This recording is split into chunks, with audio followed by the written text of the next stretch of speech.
kako uljepšati ova dva lica. Ovo nikako, ovo je savršeno, naravno.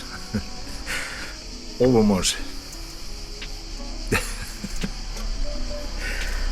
Kod Yamahe TDM, šalu na stranu, ono što se meni ne sviđa u dizajnu, iako dosta star motor, mislim da još nije pregažen vremenom što se tiče dizajna, ali na ovom dijelu ispod svjetla mi izgleda kao da nešto fabrički fali. Naravno ne fali ništa, ali meni tako izgleda, pa sam odlučio da tu pokušam da dodam onaj kljun famozni, takozvani big nose ili kako ga već zovu.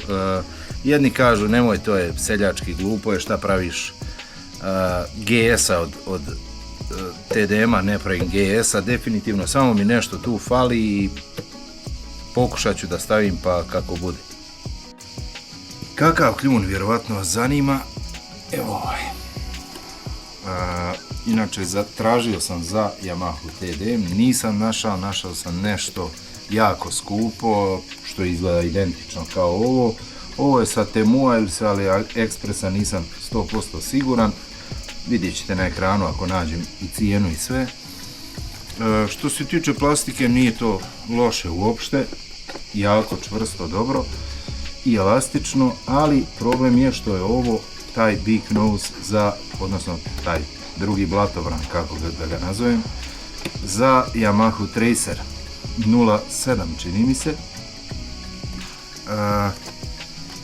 Pa ovaj potrebno prilagoditi. Ono što definitivno znam sa nekih slika na internetu je da se ovaj dio sječe jer nestaje ovdje. Tako da probat ćemo pa što bude. Pošto ovaj kljun nije originalan, mora da se sječe, ima ga viška. Poslije ću da bušim nove rupe. Počinjemo sa sječenjem s tim što ću sjeći dio po dio, jer ne znam tačno gdje bi trebalo da odsječem, pa ću sjeći dio po dio dok ne dobijem dimenziju koja mi odgovara. Bilo je malo Hasan seckati, pa smo došli otprilike do ovog nekog oblika nakon tog sječenja. Ovo ćemo naravno još malo da sredimo i obradimo. Sad dalje grijem ovim fenom i prilagođavam oblik da se lijepo uklopi tamo na sam motor. Nakon grijanja i oblikovanja to izgleda nekako ovako. Naravno svako to treba da prilagodi svojim željama.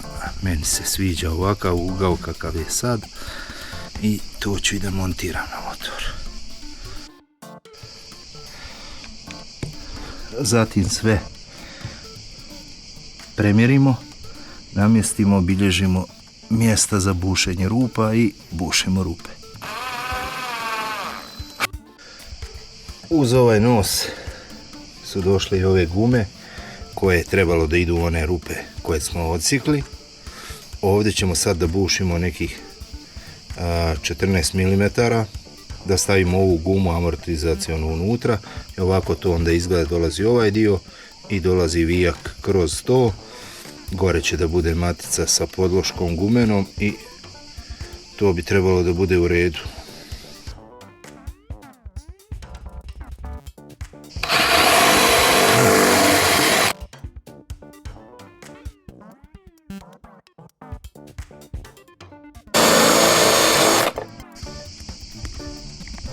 Otprilike ovako to izgleda kad se probuši, ovako kad se unutra stavi ta guma za amortizaciju.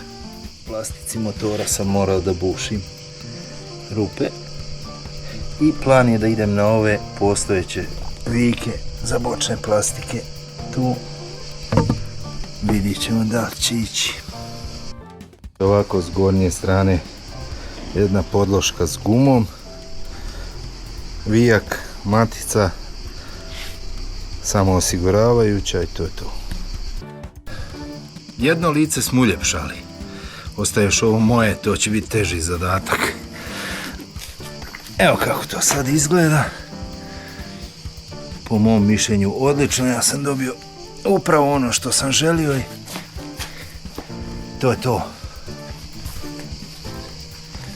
Po meni motor mnogo bolje izgleda sa ovim i jednostavno se stavi i ne košta puno, pa eto, ko voli nek izvoli.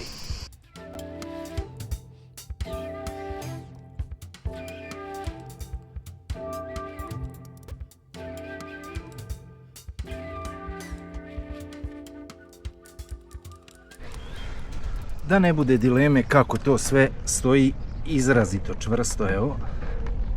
Dakle, izrazito čvrsto, ništa manje čvrsto nego ovaj fabrički. Znači, dva vijka, kako sam već i objasnio. Na ove bočne plastike nisam uspio da iskoristim postojeće vijke, nego sam zavrnuo nove, najobičnije, i to je to. Za kraj ostaje da vam se zahvalim na gledanju. Naravno da vas pozovem, ukoliko vam se sviđa ovaj video, ukoliko vam se sviđa ovo što radimo, da nas podržite klikom na like, klikom na subscribe, zapratite naš kanal. Vaša podrška je ono što nam daje snagu i volju da snimamo i radimo dalje. Toliko za ovaj put. Puno pozdrava i vidimo se u nekom sljedećem videu. Ćao!